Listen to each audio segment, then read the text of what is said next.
670kltt.com. You are listening to Spiritual Insurgency with Jason Lupo and Aaron Lujan, a show that brings reckoning to today's culture and the impact on the body of the church. No topic is off the table on the quest to take back our churches.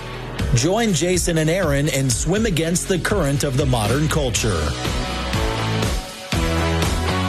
Welcome to Spiritual Insurgency. I'm Jason Lupo with my co-host Aaron Lujan. Good morning.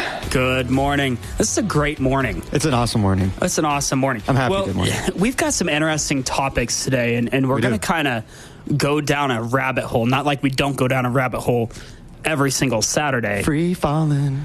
That's good. Yeah. That's good. But we do. And it's because we have to go down these rabbit holes. Absolutely. Because I don't think people really understand how many rights get taken from them every single legislative session. Yeah. And I think they look at one bill and they go, well, I'm just giving away a little bit, right? But they should call the House the strip club because they're stripping our liberties away every day. I love that. I think that's great. I mean, it's true. But they take them so small at a time that people don't understand that cumulatively, they've just lost everything. Yeah. Right? And this is happening with parental rights, and it's happening all over the place. Mm-hmm. And I want to start with this because this is a Biden quote from 2023 that got him in a little bit of hot water. The great Catholic president, Joseph R. Biden. Oh, gosh. Well, I mean, look at who the Pope is right now, so yes. Can't say much. No. But anyways, here's what he said. There is no such thing as someone else's child. Our nation's children are all of our children. Hashtag creepy. Very creepy. President Biden, April 29, 23. I think he was doing a award ceremony for teachers across the nation or something to that effect. Uh-huh. And it's the quiet things that are accidentally said out loud that is what we are hearing in some of these things, right? Like, we already know that the Department of Education believes that the nation's children belong to the Department of Education. Well, it reminds me, Hillary Rodham Clinton in the 90s was saying it takes a village to raise a children. I mean, that was kind of a predecessor there. Yeah, and I think that's been around far before Hillary Clinton, but it's taken a new meaning. Sure. Right? It's not just about, like, helping one another. But it was laying the groundwork, I feel like. I mean, you kind of go back to, like, the entire idea of welfare, right? Like, mm-hmm. Welfare is in existence because of the failure of people to help other people, mm-hmm. and the church to do its job. Mm-hmm. And that's how we got to this point. And I think that's why we've seen this mix of, and this change of, it takes a village to raise a child, from, hey, it takes everybody to help out in a community, to no, it's the government's child. But we're going to go down this path, and I'm going to throw out a ton of information in terms of what's happened in the last 4 or 5 years when it comes to stripping parental rights. And this came about because on Facebook, ASD 20's administrative policies that they amended and adopted on. And this is the school district. This is, yes, Academy School District 20 in Colorado Springs. One of the most conservative school districts in the state. So, even I actually believe they have all 5 of their members of their school board are conservative. I don't believe they have anybody that's not conservative left on their school board. But it goes to show that this can happen anywhere, because of the pressure from the state, mm-hmm. and conforming to state law and conforming to state directives. But this is ASD 20's administrative policies, Section A, titled Name Change, adopted on August 29, 24. They define chosen name as defined in Colorado law is any name a student requests to be known as that differs from the student's legal name to reflect the student's gender identity. It goes on, their policy continues. The board directs the superintendent to establish procedures allowing students to inform the school of their chosen name or a preferred name, such as a nickname, without altering their official name in school record. And it goes on to say, and this is the critical point, it does not need parental approval. And so we've seen this name change.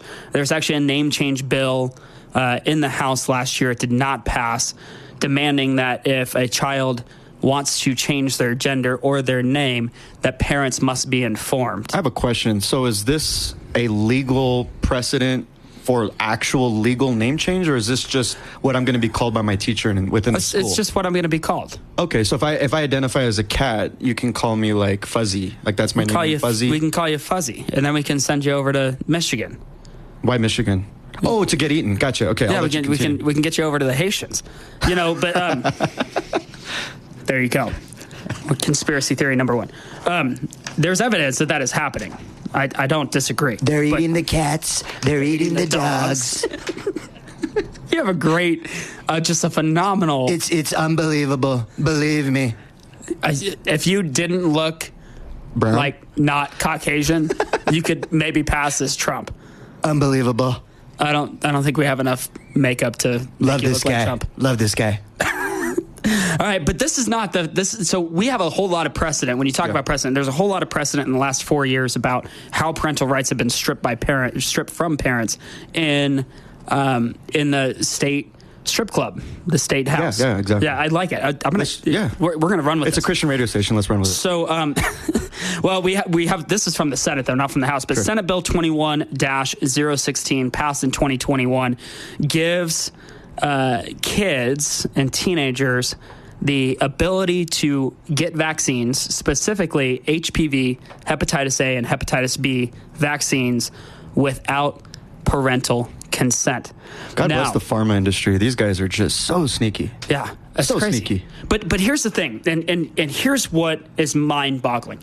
So Ken DeGraff, a state legislator, puts forward a bill this last go around in the legislature, this last session, and it's for a parental bill of rights. And I testified in favor of this parental bill of rights, and I told the committee all of the things that kids were able to do without parental consent. And they actually came back and said, you're wrong. That kids cannot get vaccines without parental consent. And Brandy Bradley, a representative from Castle Rock area, stepped in and goes, Jason, can you cite where you got this information? And I cited Senate Bill 21-016. And the committee didn't even realize that they had passed this bill. They don't even know what bills they're passing. They don't even know what bills they're passing. That's hilarious, man. Or they are deliberately trying to avoid saying that they passed the bill. But basically, Senate Bill 21-016 allows children to get these 3 vaccines without parental consent, and they want to pretend that they never passed it. This should be sobering for voters. It should be. Because at bare minimum, they're trying to distance themselves from it. At worst, they're not reading any of this. I mean, you might not like the party system, and I understand, right? Like, you're speaking to me personally? I'm speaking to anybody that doesn't like the party system, but I know that you're not a big fan of the party system either. Yeah, the only parties I like are carne asada and beers, yeah. Cinco de Mayo. It's coming up. Yeah, well, no, it's not a real holiday, but... I got you. Are you going to make me carne asada tacos on Cinco de Mayo? You're always welcome to come to my house, and any day. It doesn't need to be Cinco de Mayo. Sounds good. Yeah. You're going to make me carne asada? I won't, but my wife will. Perfect. So if you don't like the party system, as you were saying... Well, you could always join Kanye West, his birthday party as a political party. But you might not like the political party system. You might feel like you are disenfranchised from both sides of the aisle. But it is clear as day that there is one party that is continually stripping parental rights away, that is continually going against our biblical worldview. And to continue to vote for anybody on that side of the aisle, that would be the Democrat side of the aisle, is giving them the freedom to take away and strip away your parental rights. One could argue that, yeah. And I'm not saying that it doesn't happen on the Republican side, too, because there are Republican legislators who are allowing this to take place, and they need to be called out and held accountable as well. And if they're not held accountable here on earth, I can promise you they're going to be accountable to God. But forgive me for digressing, and I'm just going to push back a tiny bit, Jason. The Republicans are the fall guys. I mean, I think it's worse with a sin of omission when they are put into a position to actually stop this. Mm-hmm. At least the Democrats are being honest. They stand for what they believe in. And I can't stand these Republicans to get into these positions of power, talk this big game, and then don't do anything and don't play any defense. Oh, I agree with you, 100%. Because championships are won by the defense, right? Yeah, 100%. You can't win any championship with an offense alone.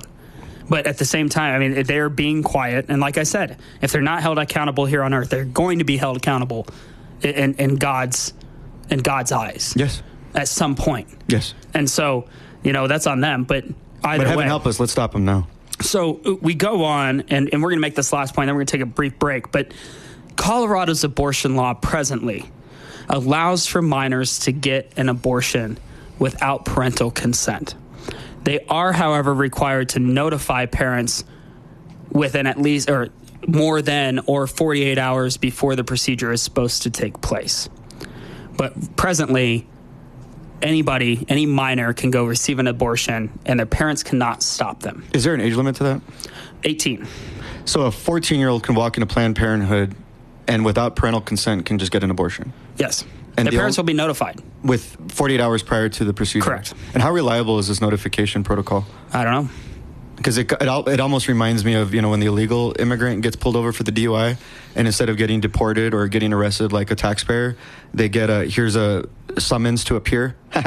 Yeah, I'll be there on Tuesday in 2027. Yeah, we call those personal recognizance bonds. Sure. Basically, hey, show up. This was a huge problem during COVID because they were, and actually this is a big problem across the country because they are starting to get rid of bonds and bail. Mm-hmm. They're basically saying, hey, we believe that it's not right or fair to have bail in our city or in our state. And so we are not going to make people bail out. We're just going to give them personal recognizance bonds and asking them to show back up to court after they've committed a crime. Guess what? None of them show up. Yeah, shocker, right? Yep. And then who's responsible? Police are responsible for going and finding them. Well, their caseload's so big, they ain't doing it. No. It's not going to happen. We're going to take a brief time out. When we come back, we continue this conversation. Hang with us.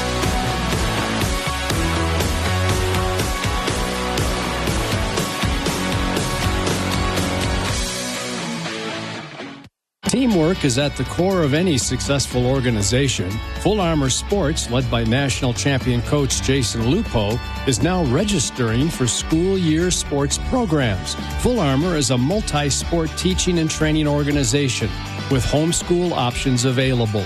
All of Full Armor sports coaches are certified and experts in their field. Full Armor's coaches combine for over 500 years of coaching experience. They will help your kids gain fundamental skills, the concepts of teamwork, essential to being successful throughout their lives. Multiple sports options are available now, from swimming, softball and volleyball, to powerlifting and youth MMA. The faith-based approach to making sports fun and productive are a great choice for your kids at Full Armor Sports Teams. Learn more at fullarmorsportsteams.com. Welcome back to Spiritual Insurgency. I'm Jason Lupo with my co-host Aaron Lujan. What's up, Jason? What was that voice? I don't know. I was on the fly, man. It was an experiment. I feel like after earlier, you should have come back with like a Trump hello. I'll do it next time. I got to catch these people by surprise, brother. I got you. I think that's why people continue to listen to the show. They just want to see what happens on the introduction. But anyways, so we just talked about Colorado's abortion law. We talked about Senate Bill 21-016 that allows for minors to receive HPV, hepatitis A, hepatitis B vaccines without parental consent. And we're looking at the ASD 20's administrative policy that has allowed students to change or go by their chosen name without parental approval. And so we continue going down this road because we've seen parental rights stripped away over and over and over. House Bill 23-1003 actually talked about this on my other show, but the school mental health assessment. And there's a couple of really concerning things that were brought up when it came to this, but they asked questions like, hey, is there any guns in the household? Just very personal questions. And all of these assessments are assumed consent. So basically they say, unless you opt your child out, we're just going to give it to them. And that was a step in the right direction because the initial bill had it where parents weren't going to be notified at all. So you have to opt out. You have to opt out. Like you're forced in. It's like you're forced in. Yeah, it's like those terms and conditions when you sign up for like those streaming platforms or subscriptions. Yep. Like you have to pay, and then the only way we stop charging you is if you contact us. Yep. Okay, that's sneaky. Now, I think there's been enough parental pressure that not all the school districts in Colorado have adopted this school mental health assessment. Sure. But if they do, parents have to opt out. So be familiar with that. Contact your school district. Find out if they're going to be giving the school mental health assessment. They're going to be performing this on kids over the age of 12. Well, that's just so sneaky and evil because at the end of the day, parents are busy just trying to pay the rent, pay the mortgage, keep food on the table. In the hyperinflated economy, do they really have the time? And a lot of the parents, they are products of the public school system, so they're spiritually and morally bankrupt just as much as everybody else. So are they even really paying attention to this stuff? Of course not. Well, and we have a problem with this whole notification idea because what happens? The email goes to junk. The email gets lost in the 10,000 emails you receive every day, and you only get notified once. You miss that notification. Now all of a sudden, your child's in a mental health assessment, and all of a sudden, they're contacting Child Protective Services or something because of something they feel isn't right. It's ridiculous. It's crazy. And so basically it's setting up to continue to take more parental rights and to continue to put the school in charge of these children. And it's wrong.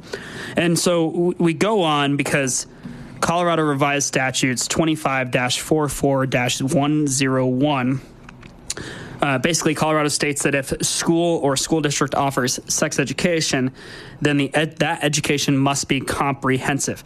That's including sexual orientation, gender identity, and it cannot be based on abstinence. Parents can opt out, and they must be informed. You use the word comprehensive in the same sentence as sex education. Yes. What do they mean by comprehensive? It means any wild idea that is out there when it revolves around sex education is included. So in other words, we're going to be imposing sexual acts outside of a man and a woman in the context of marriage. Yes. So in other words, we're pushing a secular humanist, what I would call demonic agenda on innocent children. 100%. Okay, I just want to be clear. Yeah, no, 100%. Okay. It is brainwashing these children into the fact that, like, your biblical worldviews, what you've learned at home, what your parents are teaching you, what the church is teaching, is not the only option. A couple of episodes ago, we talked about how the church is never on the offense, always on the defense. What would it be like in a hypothetical if we actually had salt and light leaders at the school board level saying, we want to push a biblical worldview agenda. We want to promote a culture of abstinence, and we want to have the official sex education of this particular school board reflect the biblical context of marriage and sex. The problem is that in the law, the school board is required to follow the state statute. And so just going to the school board and raising hell over this won't change the comprehensive sex education portion. Now, from my understanding of this law, a school district is not required to offer sex education. But if they do, it has to be comprehensive in nature. The state's dictating the boundaries. Correct. So what's happened is many school districts just have taken this away from their curriculum. Yeah. But not all of them. And if they do have it and they do have comprehensive sex education, the parents are supposed to be notified that this is going to go on in the schools. Now, the question is we have this Colorado Revised Statute that says, hey, it includes sexual orientation and sexual identity and gender identity. But what's going on is outside of the context of comprehensive sex education, teachers are talking about sexual orientation and gender identity. And so does this Colorado Revised Statute go, hey, you can't talk about these things outside of the context of comprehensive sex education? So in other words, you're suggesting that they may have the permission to talk sex to kids outside of the education? I'm saying they currently are. In which way? So if a school district says, here's what I'm saying. If a school district says, we are not going to offer sex education because our community says we don't want it. Sure. Because we don't want this comprehensive sex education nonsense. Because the school districts have that ability to do so. Then you opt out of sex education as a whole. Right. But in other parts of the curriculum, they are still discussing sexual orientation and gender identity. Outside of sex education, other parts Outside of of sex curriculum, like education. maybe in social studies, for example. So does that mean that they are technically breaking this law? That is the question. Ah, I see. So is the school district breaking the law when they say we opt out, but we're still discussing sex in, say, for example, social studies? Correct. That could be a legal argument, right? It is. I think it's a very valid legal argument. I agree too. Somebody with far more legal experience can jump into this mix. But we're going to move a little bit. We're going to go across the Atlantic Ocean for a second. Across the pond. And I think we're going to start with this. So In April 10th of 2024, the UK National Health Sciences instructed gender clinics to implement a pause on first appointments for those under 18. And the reason why is the Cass report. It was commissioned in 2020 as part of an independent review on gender identity services for children and young people. This is in the United Kingdom. And here are some critical points. The review did not show medical transition and reduced suicide risk, which is one of the big arguments that the left has made in regards to this for a long time. Don't you want to save the kids? Yes. And the second one is there's very poor evidence for the safety and efficacy of current treatments in prescribing puberty blockers and cross-sex hormones. And they've also linked it to issues with bone density, with nerve health, with the nervous system, with just about every aspect of the body. And they've also found that in many cases, prescribing these drugs will lead to irreversible sterility. So in other words, the opposite's true. The opposite's true of what they've been saying. And we knew this the whole time, but now we just have studies to prove it, right? And so what happened this last week was the American Academy of Pediatrics has a guidance statement that was published in 2018 that talks about the reversibility of puberty blockers, puberty blocking drugs for children with gender dysphoria. And they've long held this idea that these drugs are reversible. All right. Cass study comes out and says, no, we don't know that for sure. And we know that it's causing problems and lasting damage. And your child who is struggling right now may lose the opportunity to have kids later in life if they're on these drugs. And their parents aren't being warned of this. Don't all drugs need to go through like a trial before they're released? Vaccines do? They didn't, but I'm just saying in a sane world, isn't that the precedent? Isn't that the requirement? That would be the precedent. But look at what we've seen throughout the course of the years when it comes to the FDA and improving drugs and fast-tracking drugs. So did we fast-track these puberty blockers and these hormone things? So part of it was they were already on the market. Okay. Right? Did they go through a trial? We don't know to what extent. Okay.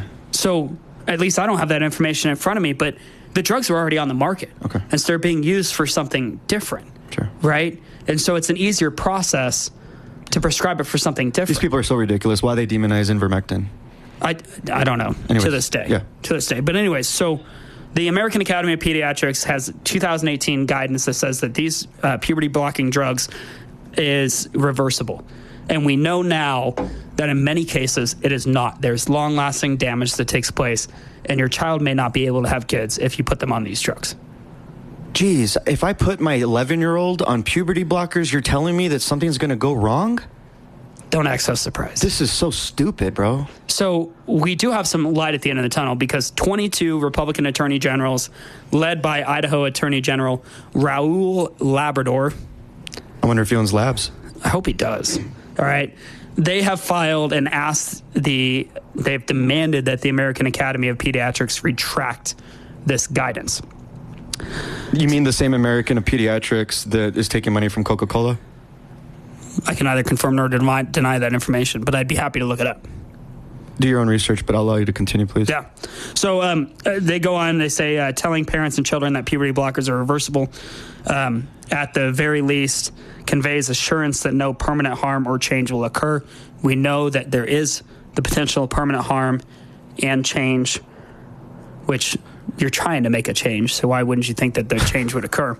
And they go on to claim, but that claim cannot be made in the fact of the unstudied and novel use of puberty blockers to treat gender dysphoria. So they are coming out and saying, hey, you need to retract this guidance because you know that it's going to cause problems, and you still have these statements and these guidelines, and it's time to retract them and give parents the truth. Amen. And I think that's very critical. We're going to take a brief time out. When we come back, we're going to continue this conversation. Hang with us.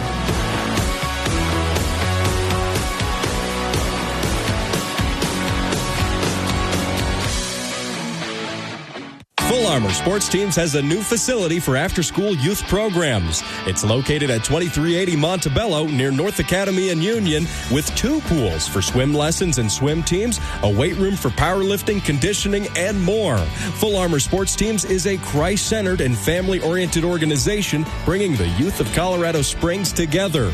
For more info on after-school and homeschool programs, go to fullarmorsportsteams.com or call 719-629-SWIM. Welcome back to Spiritual Insurgency. I'm Jason Lupo here with my co-host Aaron Lujan. Howdy. How you doing? We can't continue this for that long. We're going to get old. It's going to get old. Maybe. I don't think it will. You should continue, but I just won't mention it anymore. It'll just get old, and then it'll be so old it'll be funny again. Probably. It's like vintage T-shirts, like they were cool and then they were bad, then they're cool again. Yeah, something like that. Let's do it. So this has been a very heavy topic, as we discussed in the break, that we are talking about children and how much our government and our education system has taken liberties to brainwash and drive these children away from what your biblical worldviews may be and your biblical values and your traditional family values are. And so we're going to call out the culture consistently on this show. All day long, every day, even on Sunday. We're going to call out the legislature. Let's do it. Consistently on this show. We're going to call out the government consistently on this show. Yes, sir. But what we need to understand is the fact that we can call them out and call them out and call them out. But at the end of the day, we still have to take liberty on our own side as well, in terms of our churches responding to what's going on in the culture and our parents responding to what's going on in the culture. Sure. And if your kids are still in public school, raising them up in a way that they know what is right and wrong. Because if you don't instill your own values in your children and you send them off to the public school system to be brainwashed, they're going to come back with worldviews that do not align with your worldviews and with your traditional family values and with what you hope to instill in your children. Yes. And so if you choose to put your kids in public school, I warn you that it is time to start instilling these values and instilling them daily and having these conversations with your kids. It's not the job of the school to be instilling values into your children. It's the job of the parents. And when the parents refuse to do that, the school will happily take your place. Happily. And they are. And so I'm gonna pass it off to you for our biblical reckoning here. But let's talk about some of these issues in the context of what is biblical. Yeah, let's do it. So which one, male and female, made in God's image? Yeah, let's go with that. Yeah, I mean, in Genesis chapter 1, verse 27 and 28, so God created mankind in his own image, in the image of God. He created them, male and female, he created them. God blessed them and said to them, be fruitful and increase in number, fill the earth and subdue it. Rule over the fish in the sea and the birds in the sky and over every living creature that moves on the ground. When I read that verse, it's we are made in the image of God, and these puberty blockers and these surgeries are mutilating and violating the very image of God. We are bearing his image, and that is the reason why our spiritual enemy, the devil, hates us, because we remind him of God, the one that he wanted to be. And so when we see these things happening in the news, just understand, church, this is a satanic assault on the image of God. Well, and I think there's so much more to that, just to those two verses, because we look further and be fruitful and multiply. Like, God is telling us to be fruitful, multiply the earth. Yeah. Which, when we look at these puberty blockers and the result that's taking place, if your child is sterile because of these drugs that we've given them, they cannot be fruitful and multiply. They cannot be fruitful and multiply. So we're interfering with God's kingdom and his plan. We're interfering with God's kingdom and his plan. And I think there's another interesting thing, because, to rule over all of the animals and nature that exists on this earth, God gave us dominion over nature. This is our world. What we've done in our society, this is a topic for another day, but what we've done in our society is when we have this naturalistic point of view, we're giving power to these creatures, and we are basically just giving up the power that God has given us over nature to nature.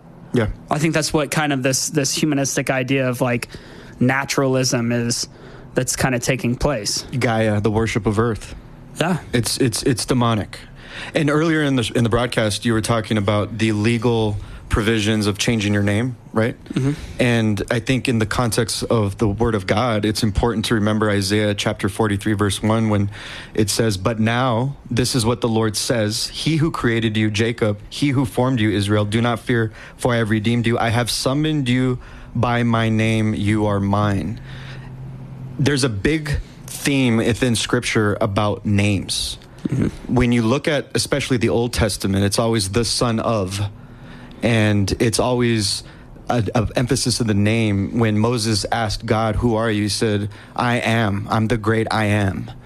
So there's this importance to the Lord with names. So when we see in the news that school districts are giving permission to change your name, that's an assault on God. And I just want the church to be clear with that. In Jeremiah 31:3, the Lord has appeared of old to me, saying, "Yes, I have loved you with an everlasting love. Therefore, with loving kindness, I have drawn you." And in other translations, it refers to drawn you by name. In John 10:3, to him, the doorkeeper opens and the sheep hear his voice, and he calls his own sheep by name and leads them out. So we find an identity in Christ and Christ alone, and the culture is trying to reassign identity, whether it be gender, whether it be by name, and we must reject this. Yeah, and I think if we look through the past history, right, let's go back to the Nazis, right? The Nazis. The first thing that they did was they took away the names of the Jews and those that they put in the internment camp, and they assigned them a number. And they tattooed that number on them. It's dehumanizing. And it's dehumanizing, 100%. But what it did and what it allowed was, number one, the Nazis that were overruling these internment camps, they had to not see people by their name and see the fact that they were still living human beings. And it took them down to the level of that they are not important, that they are just a number. And so it wasn't just to dehumanize the Jews and those that were interned, the gypsies and everybody else. It was also to make it easier on the Nazis because there was no human connection. Operational efficiency. And so when you break down the fact that when we continue to dehumanize our children, we open their brains and we open their souls to this brainwashing and to this implementation of this humanistic worldview that exists. Yeah, it's almost like in the evolution theory and life sciences when the children are told at a young age, you're basically a monkey because that's where you came from. Yeah, I never thought about it that way. It's a dehumanization program. That is very interesting. I never made that connection. Well, I think the connection lies because a child is very impressionable. And a child is being told by an authority figure that you don't have a soul or an eternal spirit because you are derived from animal.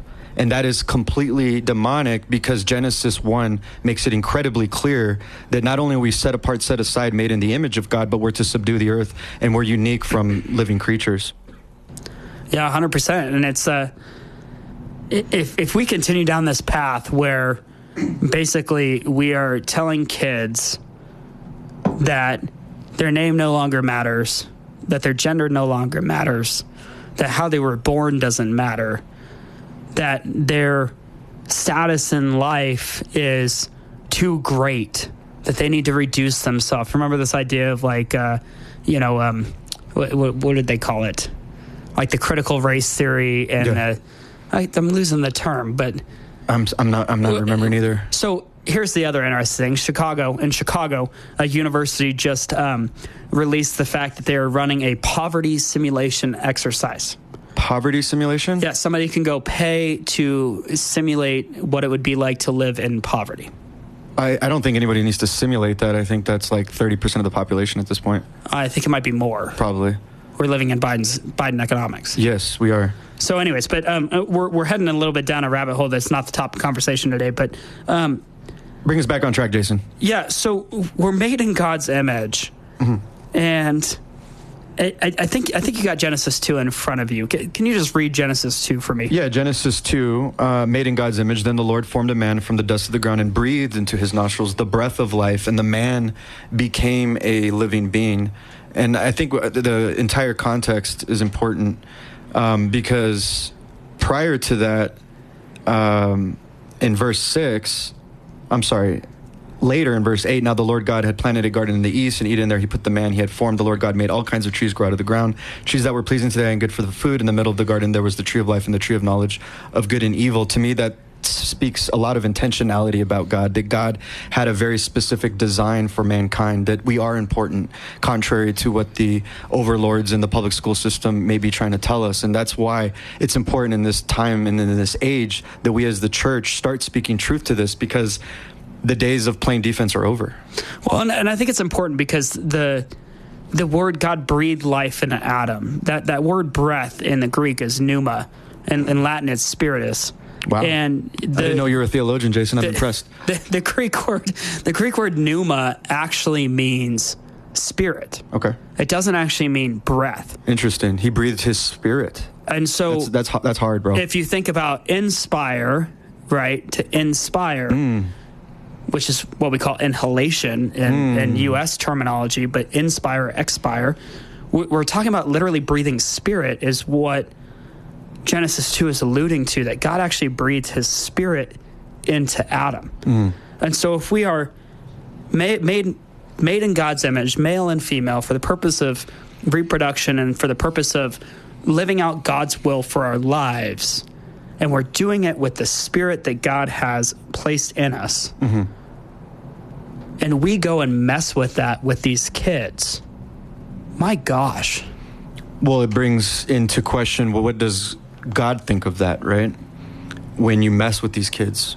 And I think it's becoming very obvious that we live in a culture and in a time where there is a full-on assault on the innocence of children and an effort to capture their spirit and their soul and their identity. And I want to remind the church of Matthew 18:6, which says, whoever causes one of these little ones who believe in me to sin, it would be better for him if a millstone were hung around his neck and he were drowned in the depth of the sea. And so it's really clear to me that God has a very special place in hell, so to speak. And again, my interpretation, not necessarily scripture, for those that would assault children. So I would remind especially the fathers, the pastors, the men of the church, your role is protector. So when you don't speak out, when you don't take dominion over your home, your castle, and you allow the public school, when you just come home, I'm tired, let's throw on the football game. Who's playing on Amazon Prime tonight, Thursday night? I don't care if my kid is learning about Cowboys and Giants, LGBTQ+. You know, like that's a sin of omission. Yep. And you will be held accountable for that. Yep. Sorry, I get a little fired up sometimes. And I think that there's what's that old adage, like not knowing the law is not an excuse. You know, not knowing what is going on in your children's school is not an excuse for omission. I mean, you should know what is going on in your child's school. And I think this dates back a long time ago to this idea that, like, the school is perfect, like, the school is trustworthy. Ladies and gentlemen, the school is no longer trustworthy. Your kids are no longer going to school in the system that you went to. No. And the system that you went to is far off of the system that was originally created. Oh, yes. And so we've gone so far off track of what the school system should be that if you haven't caught on to this idea, which a lot of parents did in the middle of COVID, right? Now the school is in your house. You can hear what the teachers are saying. And there was a lot of fired up parents. A lot of waking up. But what happened was we awoke some people. They came out of their dreaming land that the school was this perfect, beautiful creature. And they rose up and went, we have to defeat the monster. And then what they did was they drastically impacted the school boards in Colorado. This happened. The conservatives flipped a majority of the school boards in Colorado. But then what they did was they went like this. We flipped the school boards. Time to go back to dreamland. We flipped ASD 20. Time to go back to dreamland. What did they do while you were dreaming that the school district was a perfect creature? They implemented a policy that says that your child can change their preferred name without your permission or notification. That's what they did while you were in Dreamland. But everybody thought it was solved after they went to their school board meeting and had their viral video moment with the school board. And after they voted. And after they voted. And after they voted and changed the school board dynamics. And that's reflective of the culture, right? We don't want to do the hard work. I mean, we live in a time and place where ease and comfort and is our idol. Yeah. Well, and what have we done? Because and here's this hidden. We talked about this a month ago. Okay, these school districts are implementing policies where kids can no longer have cell phones in the classroom, and they're supposed to be locked in devices or whatever that the child can no longer access the phone. Yeah. Well, some of these things that came about from these school districts came from kids recording videos and audio that this was going on, taking pictures of the LGBTQ material that were in the classrooms, which was happening in D38. And Matt Allner has fought really hard to remove those things from the classroom. And I believe they actually changed a policy to where now no material can be on the walls of a classroom that don't directly relate to student materials in Lewis Palmer District 38. I believe that's what's happened. I don't have that policy in front of me. But we got notice of all these things because kids were bringing video and audio and picture evidence. Mm-hmm. And now we've basically removed phones from the classroom. And while I understand why, it concerns me that it's another way of covering up what they are actually teaching our children. Let's put cameras in all of those classrooms and then provide the live feed and the archive file to every single parent. I am 100% down with that idea.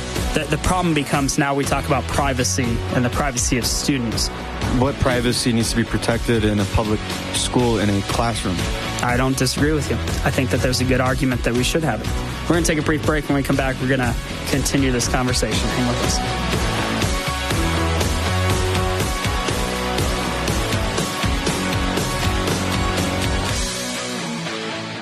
Teamwork is at the core of any successful organization. Full Armor Sports, led by national champion coach Jason Lupo, is now registering for school year sports programs. Full Armor is a multi-sport teaching and training organization with homeschool options available. All of Full Armor sports coaches are certified and experts in their field. Full Armor's coaches combine for over 500 years of coaching experience. They will help your kids gain fundamental skills, the concepts of teamwork, essential to being successful throughout their lives. Multiple sports options are available now, from swimming, softball and volleyball, to powerlifting and youth MMA.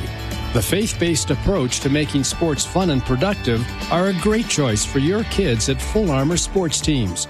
Learn more at fullarmorsportsteams.com. Welcome back to Spiritual Insurgency. I'm Jason Lupo with my co-host, Aaron Lujan. Hello. Hello. Well, we've had an interesting conversation. We have gone over just about everything, all of the rights that have been stripped away from parents.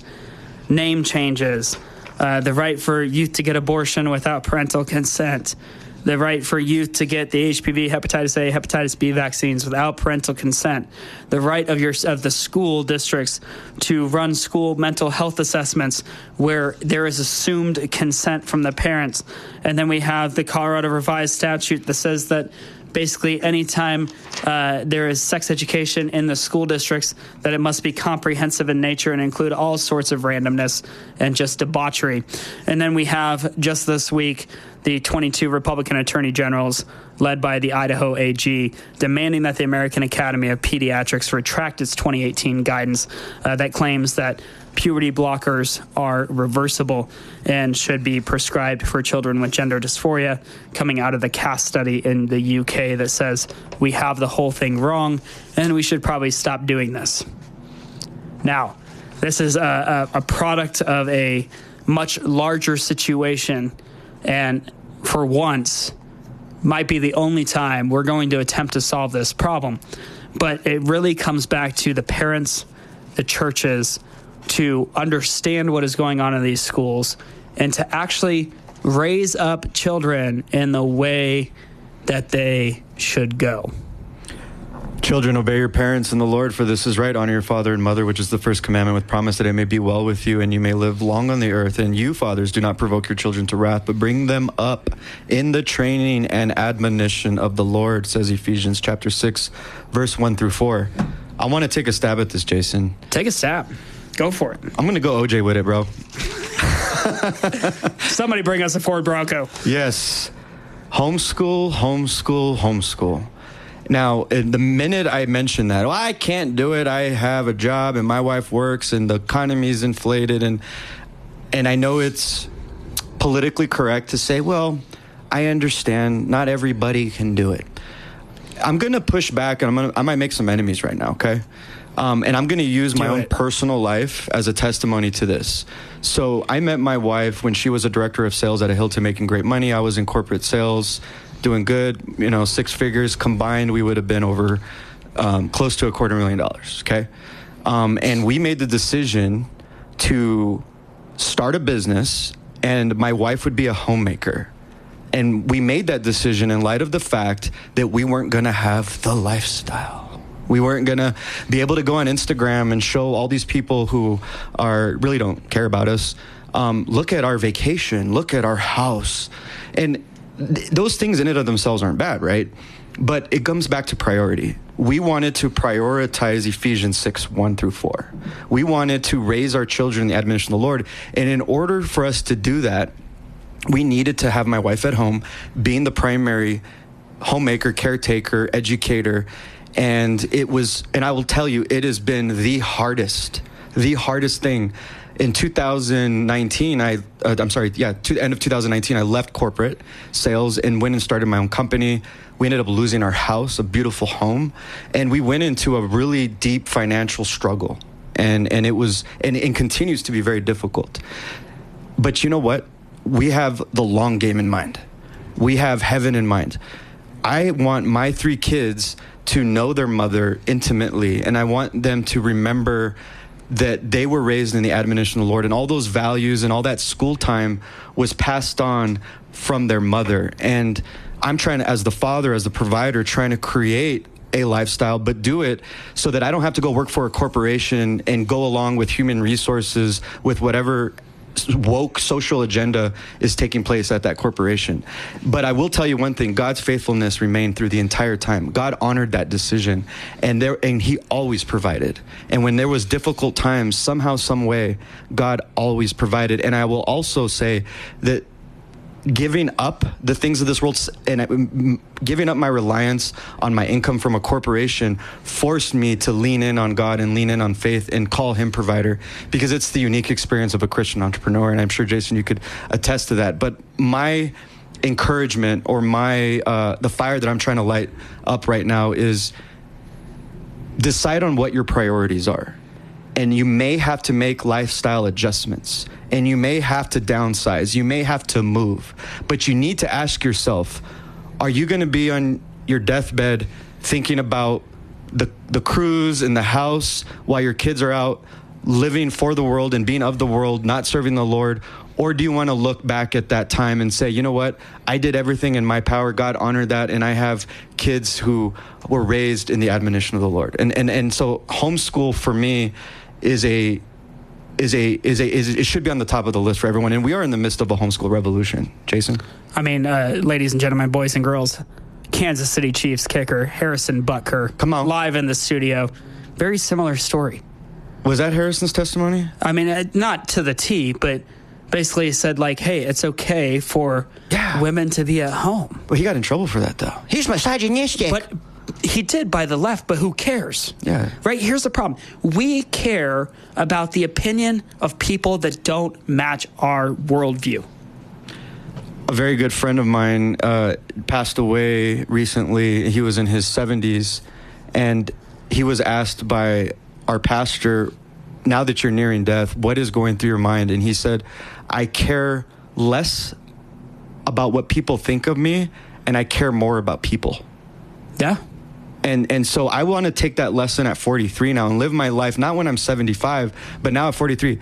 I don't care what you think about me. I don't care that you are judging me because I'm driving a 2010 Toyota Prius and you're in a brand new Yukon. I don't care. What I care about is the eternal. I care about the souls of my children. And we need to start caring more about the things that God cares about and less about what Babylon thinks about. Yeah, 100%. And like I said, I think we care too much about what people think that do not even subscribe to the same worldview that we do. And if you have a viewpoint that is different than a good chunk of the culture, you should expect that the culture is going to rise up against your point of view. They crucified our king. I mean, listen, social media has brought that totally to the forefront of understanding that whatever I post on Twitter, whatever goes on X, somebody is going to be offended. And I'm going to get some outrageous comment that is just completely fallacied.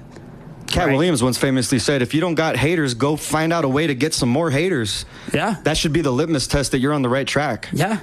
Or I think it was, there's a quote attributed to Winston Churchill that has been disputed that it wasn't Winston Churchill. But if you don't have any enemies in your life, you've never done anything worth the value.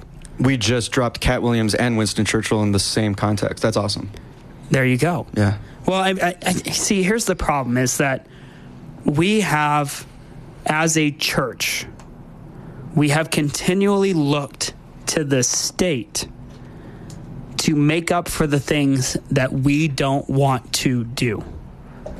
And we're going to do it again. Because there is some fallacy in the idea of school choice, and more so school voucher programs.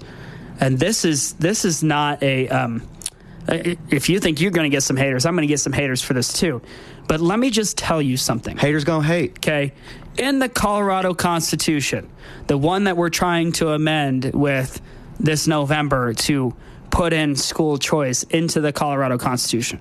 In that same Colorado Constitution, I believe it's Article 7, specifically says that state funds cannot be given to churches or religious institutions for the purpose of education. Okay. Note that, because what you think is going to happen will not happen so long as that statement is still in the Colorado Revised Statute, which means if you put in this idea of school vouchers, which is what many people believe this is going to lead to, which is public funding for private education, okay? That private education is not Christian. It is not going to reflect your worldviews. Why? Because previously in the Colorado Constitution that has not been amended, it says that the funds cannot be used by religious institutions for the purpose of education. So if you want a school voucher program and you want the government to pay for your kids' Christian education, you have to repeal the portion of the Colorado Constitution that prohibits that from taking place.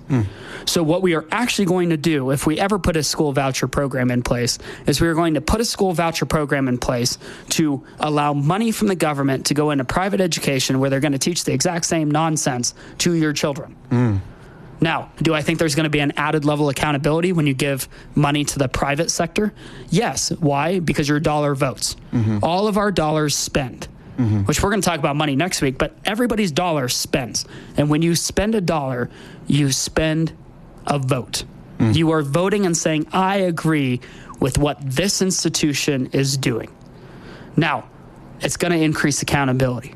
But to think that we can implement school choice and give a voucher program to a Christian education program, the government is going to make sure that your Christian worldviews are not included where government money is spent. Par for the course, right? And we know it's going to happen. The Antichrist system. So don't be deceived. I'm not telling you to vote no on this idea that we should have school choice in the Constitution. But I am telling you that what you think is going to occur is not what's going to occur. And even worse, what potentially could happen is anybody that is taking money from the government for educational purposes, send their kids somewhere else or to homeschool their kid, you are inviting the government into your life when you take government funds. You're inviting the government into your education. It's bribery. Be warned. Be very, very warned. It's like a mirage in the desert. That's my wrap up. There you go. I love it. Luke, you got something to add? You want to jump in here? Sure. Luke, the producer, ladies and gentlemen. Hi, thanks for having me. Yeah, it's a small something. I say it's small. But I think it's also important to recognize that the policy that's being fought against. Right? Policy acts as a reflection of demand for that policy. These rules only exist so long as people want these rules to exist. So I think it's important to look, I think, at a more foundational level, right? I think homeschool is a good Band-Aid solution, but at the same way, homeschooling is also, in essence, at least to my understanding, it is removing opposing ideas from a community that is in need of something, right? I think we find ourselves in this position a lot where it's easy to put the blame on policymakers, right? You know, policymakers should do something. The church should do something. But those institutions also only exist so long as there's a demand for them, right? If a Christian, church-driven worldview worked for everyone, we wouldn't have moved away from it. There's something lacking on a more cultural level, on an individual level, right? We, I think, as individuals, have a responsibility to foster a community that meets the demands of that community. You're not going to get children wanting to change their name and gender if they live in a good community where ideas can be shared and people can bounce this stuff around off of each other. So I think it's important to sort of look a bit more inward and realize not just, what can these institutions do? What can you as an individual do to foster a community that meets the needs of the children? I think it comes back to the fact that our churches have long, like you said, they exist because people want them. And we've changed our viewpoint on some of these topics, and we've skirted the difficult stuff because we're afraid of scaring people off. And I think that's what really it boils down to. I think that's where we've gotten to our problem, is the fact that the church is not standing up, because that means that its congregation would have to do something. We're called to be holy fools. We're supposed to look weird. Well, and I think it's really simple when it makes it easy, right? It's like we're trying to make it easy to be a Christian. No. We're saying, hey, it's okay, so long as you bring your kids to youth group and church. The rest of the time when they're in school, it doesn't matter anymore. Take up your cross and follow me daily. Yeah. It's time to make a change. It's time to do something different. If you have an opinion on this, go to spiritualinsurgency.com and tell us about it. We'd be more than happy to read your opinion. Tell us we're wrong. Tell us we're right. Or follow us on X. X.com/Aaron Lujan. Yeah. Coach_Lupo. There you do go. It. That coach. All right. This has been Spiritual Insurgency. We're on the air every Saturday at 10 a.m. Join us next week. Thank you for joining us. Have a great day. Peace.